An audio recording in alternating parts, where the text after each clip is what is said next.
Hello! Capsicum రోటి పచ్చడి ఎప్పుడైనా ట్రై చేశారా? ఏంటి క్యాప్సికమ్మా?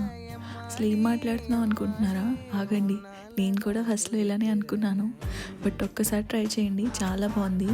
నేనైతే ఇక్కడ రెడ్ అండ్ గ్రీన్ క్యాప్సికమ్ తీసుకున్నాను. మీరు కావాల్సితే ఒకటే గ్రీన్ గానీ, రెడ్ గానీ తీసుకోవచ్చు. నా దగ్గర ఒక్కొక్కటే ఉంది కాబట్టి అలా తీసుకున్నాను. 2 క్యాప్సికమ్ తీసుకున్నాను, 2 టమాటోస్, 3 చిల్లీస్, చిన్న ఇంచ్ జింజర్, 3 గార్లిక్. ఫస్ట్‌గా పాన్ పెట్టుకొని ఆయిల్ వేసుకొని కొంచెం పోపు తర్వాత క్యాప్సికమ్ వేసుకొని ఫ్రై చేసుకోవాలి. అది ఫ్రై అయిన తర్వాత కొంచెం టమాటోస్ వేసుకొని సాల్ట్, పసుపు వేసుకోవాలి. వన్స్ ఇదంతా బాగా మెత్తగా అయిన తర్వాత రోట్లో వేసుకొని దంచడమే. ఇన్ కేస్ రోల్ లేకపోతే మిక్సీలో కూడా మిక్సీ చేసేసుకోవచ్చు. చాలా బాగుంటుందండి. మెత్తగా పేస్ట్ అయిపోయిన తర్వాత మళ్ళీ పోపు వేసుకోవడమే. ఎంత కమ్మగా ఉందంటే చాలా బాగుంది. నేను మా మమ్మీకి, అత్తయ్యకి చెప్తే ఏంటి క్యాప్సికమ్ పచ్చడా ఇదెక్కడ